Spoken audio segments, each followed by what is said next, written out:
Okay, good day po sa bawat isa. So for today, we will be delving into understanding the motivations and the different theories on motivation. At now, tayo ay magfo-focus sa dalawang theories which are the attribution theory at ang self-efficacy theory. Handa na bang mag-report ang una? Next slide please. So, attribution theory. This theory explains that we attribute our success or failures or others' events to several factors. So, ang attributes, kung isasalin natin ito sa Tagalog, ito ay isang katangian, ano? Maaari raw nating maunawaan kung bakit tayo nagsasucceed or nagpe-fail sa isang gawain. Maaaring mag-attribute ang mga dahilan sa mga internal na katangian tulad ng ating katalinuhan o kasanayan. So, dito papasok ang locus of place. Next slide po. So, locus or place, internal versus external. Yung internal attribute, nagpo-focus siya sa personal factors ng isang tao, tulad ng personality traits, beliefs, desires, or abilities of one person. For example, if your student traces his good grade to his ability and to his hard work, he attributes his good grade to internal factors. Papasok ito sa internal attributes dahil mula sa kanyang sarili or dahil sa kanyang personal ability kung bakit siya nakakuha ng high grades. While ang external attribute naman, ina-emphasize nito ang role of situational factors in influencing behavioral events.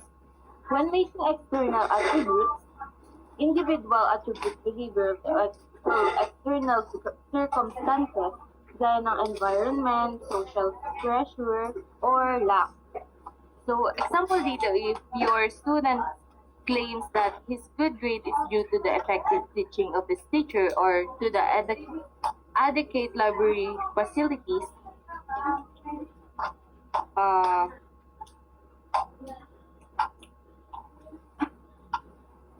pumapasok ito sa external dahil hindi ito sa kanyang personal ability nang galing, kung hindi dahil sa tulong ng taong nakapaligid sa kanya o yung teacher niya kaya siya nakakuha ng good grades.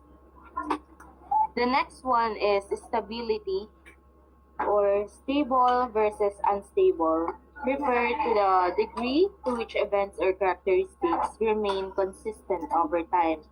So, ang stable attribution, ina-emphasize nito ang consistent factor, while ang unstable attribution is for temporary lang. Example nito is, if you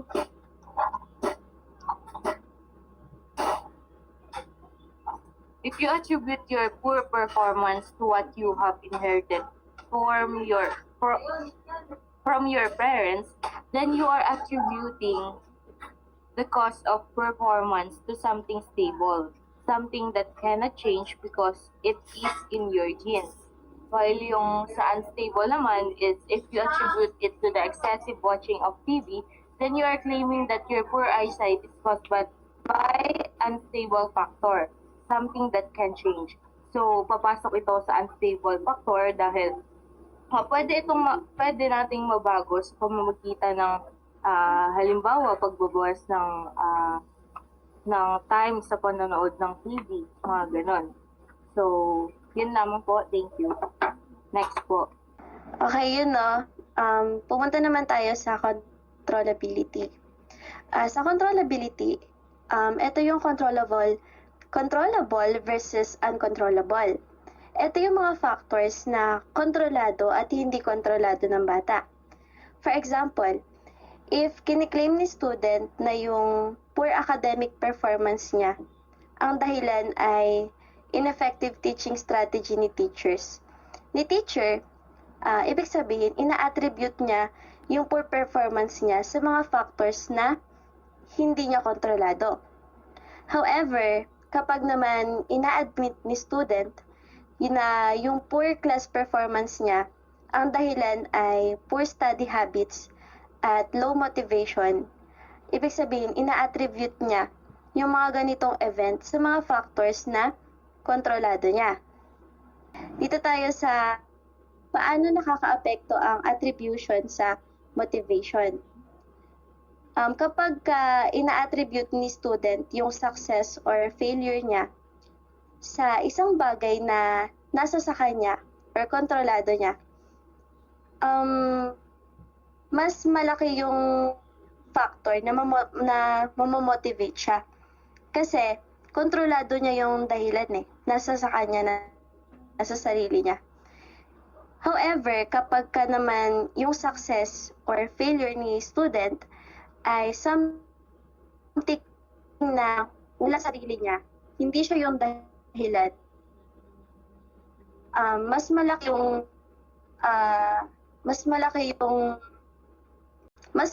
yung possibility na hindi ma-motivate si student. Kasi sabi dito, motivation tends to increase when students attribute failure to lack of effort because effort can be controlled.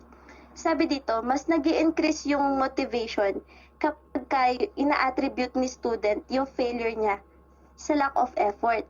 Kasi yung effort, kontrolado niya Kapag nag-fail si student at alam niya na siya yung may pagkukulang, mas malaki yung possibility na ma-motivate siya kasi kontrolado niya yung effort. Tapos, yung motivation, it tends to decrease naman kapag ina-attribute ni student yung failure niya sa mga uncontrollable causes. For example,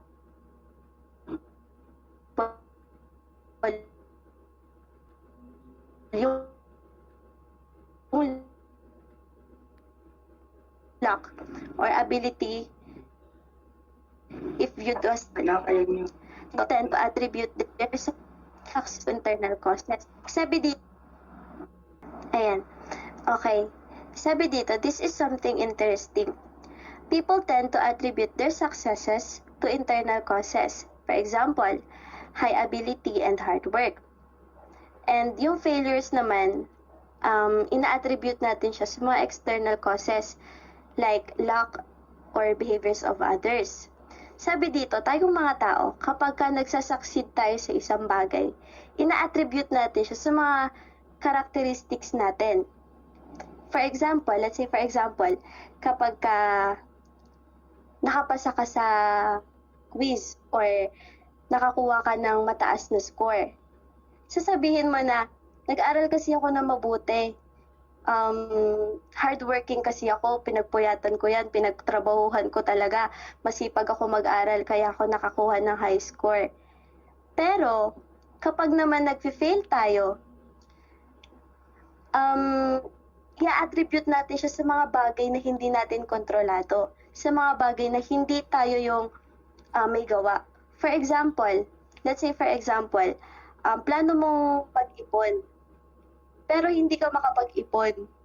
Sasabihin mo na, hindi ako nakapag-ipon kasi gastador yung friend ko. Pagka nag-fail tayo sa isang bagay, i-attribute natin siya sa mga bagay na hindi natin kontrolado. Doon sa mga bagay na wala sa atin, na hindi tayo yung dahilan. Parang ganun daw tayo mga tao. Isisisi natin siya sa iba kapag nag-fail tayo. Sabi dito, isa pang example, when students do poorly, for example, they commonly attribute their failure to poor teaching, boring topics, or poor tests.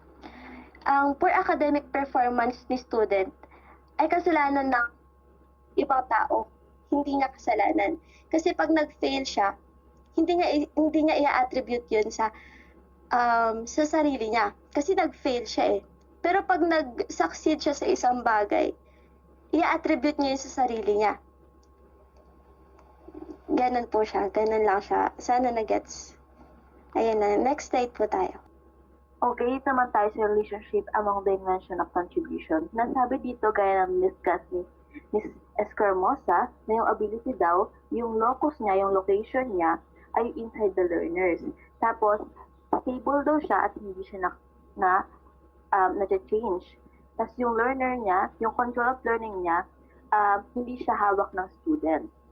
Sa efforts naman, dun din siya gaya ng sa ability, inside the learner din siya, at stable din siya. At ito naman yung effort ng student na control niya kung ganong effort yung kaya niyang ibigay.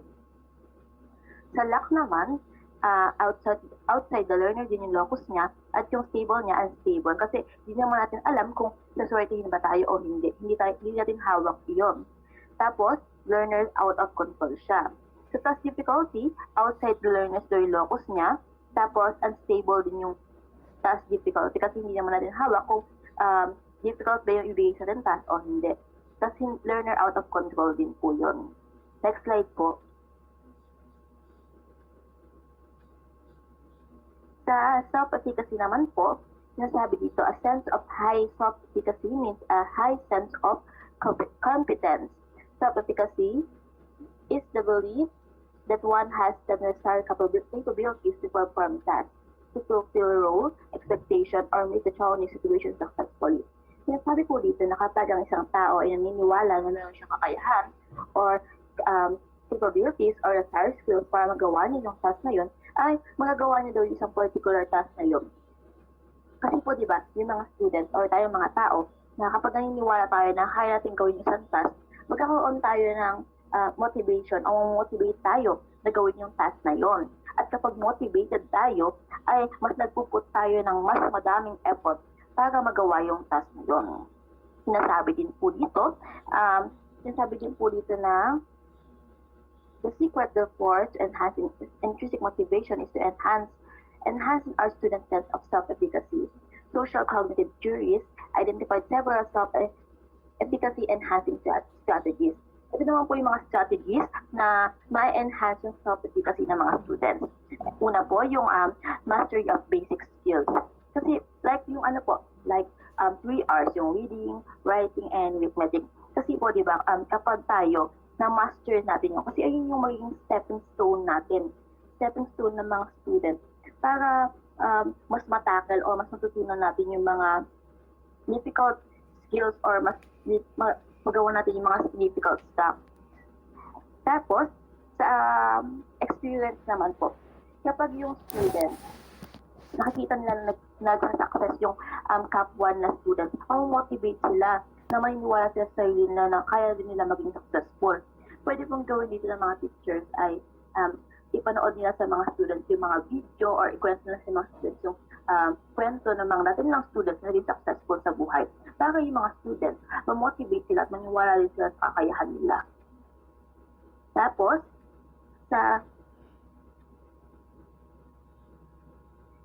make sure students master the basic skills. Mastery of the basic skills like reading, writing, and arithmetic will enable the child to tackle higher level activities. Sinasabi naman po dito na dapat yung mga students ma-master nila yung basic skills. Gaya nga ng sinabi ko po kanina, yung reading, writing, and arithmetic. Kasi ayun po yung magiging stepping stone or building block nila para maintindihan nila yung mas may hirap or mas higher level skills. For example po dito, di ba po nung elementary tayo ay tinuruan tayo ng basic multiplication gaya ng 3 times 3, 2 times 3. Tapos, kapag po yung isang student ay doon pa lang nag-struggle na siya or hindi niya natutunan yun, kapag lipas ng panahon or kapag ibang year level na siya, mas mahirapan siyang aralin yung mas complex na math problem sa kanya. Nasabi nga po dito, di ba, kapag po na-fail niya yung required to pagka nag-unable siya to perform higher level learning tasks that require this play to use basic skills, your student will feel he is a failure in his school life. Kaya po importante talaga na dapat bata pa lang matutunan natin yung mga basic skills. Kaya nung pandemic, sinasabi din dito, di ba?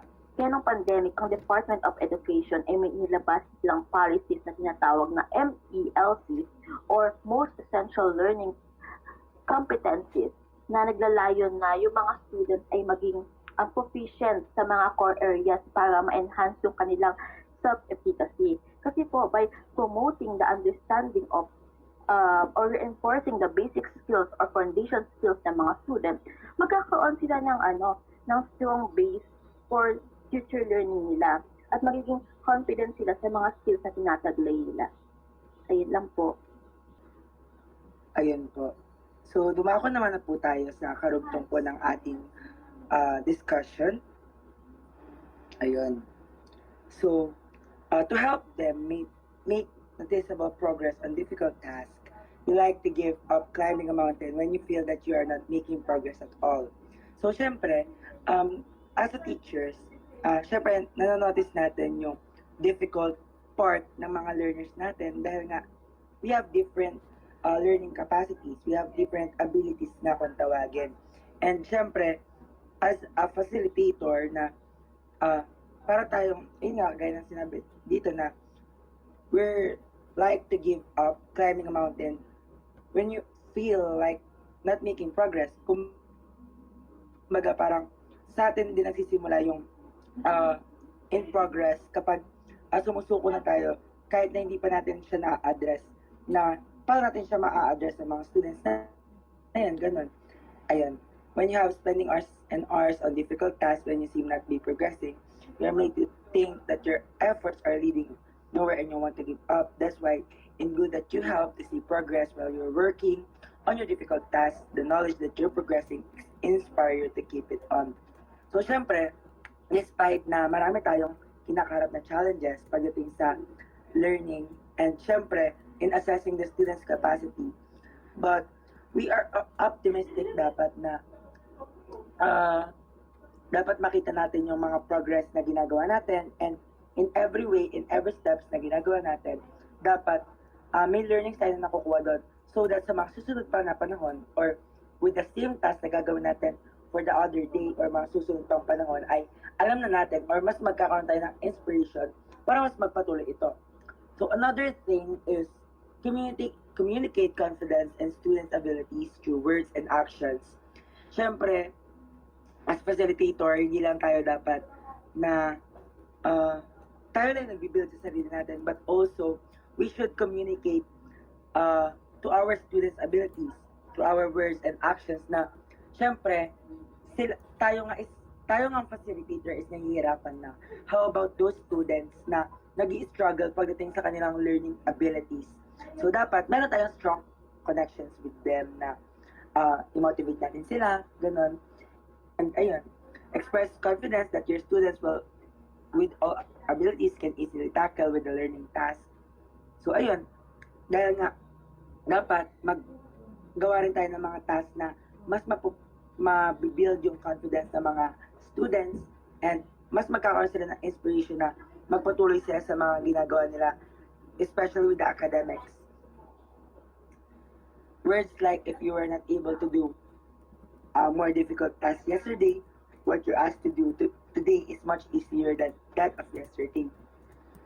So, parang mga ganun yung mga gawin natin motivation na it's not toxic positivity but also motivate them na yung bawat challenges na hinaharap nila, once na ma-accomplish nila yun, isa yung learning and knowledge na makukuha nila and experience para mas mag-grow sila as learners and tayo rin as a teachers. And, ayun. So, basta we have body language and words na mas makakatulong sa kanila at mas magmamatch para sa kanilang progress as an individual. Lastly, expose them to successful peers. Being with successful peers, your students will inhale success and get energized to success as well. So, syempre, di ba, tayo as learners din, nagkakaroon tayo ng improvement and progress based sa ating external factors sa mga tao na sa paligid natin, sa ating mga peers. Sabi nga nila, birds with the same feather flocks together. Kung ano yung ugali mo, is na-adapt din ng mga na-adapt mo sa paligid mo.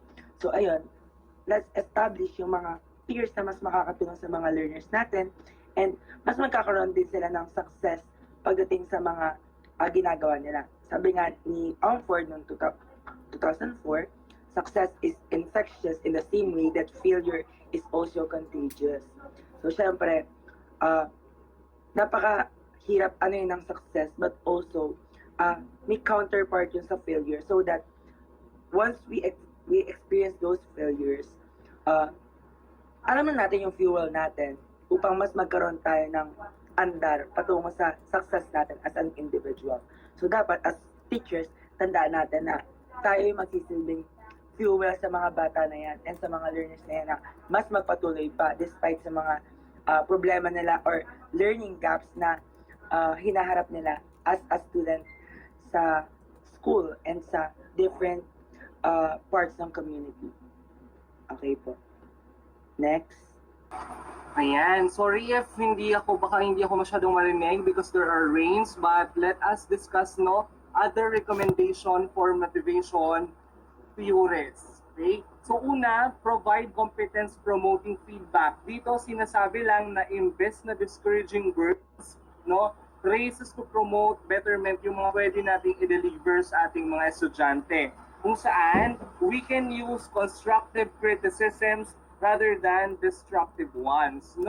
So makikita natin or pwede natin sabihin sa students na imbes na di ko gusto yung gawa mo, pwede nating sabihin na, anak, alam ko, may igagaling ka pa. Kagaya ng mga narinig natin, sa TNT Boys, The Voice Kids, sa mga contenders doon, sinasabi na lang nila na meron ka pang, hindi pa natatapos ang laban mo dito. Like, hindi natin sila binibigyan ng discouragement, binibigyan natin sila ng different avenues to be better. Okay? For letter B nakalagay, promote mastery on challenging tasks. So dito, na huwag tayong magbibigay ng masyadong madadali at masyadong mahihirap. Dahil kapag ang activity ay masyadong madali, walang progress na naidudulot sa bata, bagkus nagiging stagnant sila. At pagdating naman sa too hard na mga activities, pwedeng ma-frustrate yung bata at hindi naman matuto. Magpapasa lang, may magawa lang. Okay? So mas okay na ginagawa natin ng balance between easy and hard na binabase natin sa capacity ng bata. Next slide, please.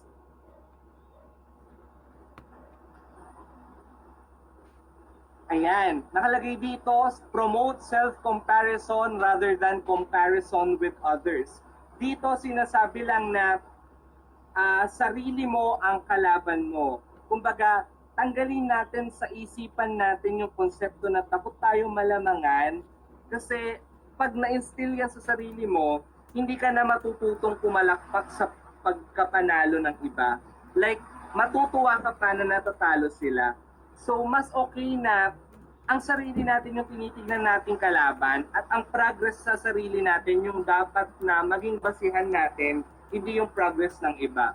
Okay, nakalagay naman dito, be sure errors occur with an overall context of success. So dito, it's okay to have errors, to have mistakes, as long as it's not intentional. So part kasi ito ng learning process. Kaya imbes na magmukmok tayo sa mga mali na nagagawa natin, dapat tino-turn natin ito sa pagiging positive natin para maging better. Kasi in every errors, in every success, pwede namang we are never denied but only redirected. Next slide, please. So, ayun. Ako yung mag-report ng last slide, which is yung the influence of self-efficacy on motivation. So, sa table na to is makikita natin yung mga factors na nakaka-apekto sa kalagayan ng motivation ng ating learners sa pag-aaral dahil sa self-efficacy level na meron sila. So, first is the task orientation. Sa high self-efficacy learners, sinasabi dito na they accept challenges and tasks. So, sinasabi lang dito na yung mga learners na to is mahilig silang mag-explore ng learning nila. Hindi sila natatakot na mag-take 10 challenges. And sa second naman is sa self-efficacy learners is they avoid challenging tasks. So, kabaliktaran naman nung una, sinasabi lang dito na kabaliktaran lang nung nauna na mahilig mag-explore, sila naman yung mga umiiwas sa mahihirap na gawain. So, in terms of effort naman, sa high, they expend high effort when faced with challenging tasks. So, dito naman, sinasabi lang na yung mga learners is mas may effort sila sa pag-aaral, Kasi gusto nila makuha yung mga bagay na ina-aim nila sa pag-aaral. And sa low naman is they expend low effort when faced with challenging tasks. So kabaliktaran ulit, no, sinasabi lang na hindi gaanong may effort tong learners na to, no, kasi pagdating sa pag-aaral, kasi iniisip agad nila na parang mag-fail sila, ganun. Di kagaya nung nauna, nakafocus yung mind nila na magsasucceed sila. And third is persistence. Persist when goals aren't initially reached. So, dito naman makikita natin na super motivated yung mga learners na ma-achieve yung goals nila and hindi agad sila sumusuko, and yung nasa mind nila is yun nga, magsasucceed sila. And sa low naman, they give up when goals aren't initially reached. So, kabaliktaran ulit, sila naman yung mga learners na sumusuko agad, konting problema lang at hirap lang yung maharap, parang ayaw na nilang mag-try, ganun. So, pang-apat is beliefs. Sa high, believe they will succeed, control stress and anxiety when goals aren't met. So, dito naman yung mga learners na malakas yung pananalig nila na ayun nga, lagi magsasucceed sila. They can manage their stress very well, na kahit hindi umaayon yung mga bagay or yung mga gusto nila mangyari, go with the flow lang sila. Sa low naman is they focus on feelings on incompetence, experience anxiety and depression when goals aren't met. So yun, kabaliktaran nga ulit, ito naman yung mga learners na nakafocus sila masyado sa kahinaan nila and niisip lagi nila na yung mangyayari bago pa nila itry, kaya they feel anxious. So, panglima, strategy use. Sa high, they discard unproductive strategies. So, sila naman yung mga learners natin na mapaparaan. For example, sa pag-aaral, yung isang technique na ginagamit nila ay hindi tumugma sa abilities nila, no? Hindi sila basta-basta sumusuko and humahanap at gumagawa sila na iba pang way para ma-achieve yung gusto nila. Sa low naman is persist when unproductive strategies. So, dito naman, parang nakastick lang sila sa strategies and techniques na alam nila. Parang ayaw na nilang mahirapan, ayaw na nila mag-try. Kaya kahit nahihirapan sila dun sa technique na meron sila, kahit di effective yun, di nila binabago. And lastly is sa performance. Sa high naman, they perform higher than low efficacy students of equal ability. So dito sinasabi lang na mas motivated and they tend to perform better kesa sa mga students na may lower self-efficacy kahit same abilities lang na meron sila. And sa low, they perform lower than high efficacy students of equal ability. So yun nga, sinasabi lang na mas hindi nakakapag-perform yung mga learners na may low efficacy kasi kabaligtaran sila nung high. Kaya in short, high self-efficacy boosts motivations and leads to better performance, while low self-efficacy results in poor performance and less motivation. So as future educators, napakahalaga ng role natin para ma-enhance at mapataas yung mga self-efficacy level ng ating mga students. Napaka-importante na tulungan natin sila or i-guide natin sila para makapag-set sila ng mga goals, achievable goals na gusto nilang maabot sa pag-aaral. Napakahalaga din na na-acknowledge natin yung mga naabot nila or achievements para sa ganun mas maging motivated pa sila sa pag-aaral. And also dapat bilang teacher nila maging model nila tayo na hindi dapat agad sumusuko kapag may mga problemang kinakaharap, lalo na sa pag-aaral. We should encourage them to reflect para sa ganun ma-improve nila kung ano man yung weaknesses na meron sila. And tayo na future educators can help our students for them to develop a strong belief in their abilities and mas ma-improve pa nila yun, and pati na rin yung kanilang performance sa pag-aaral. Yun lamang po. Thank you.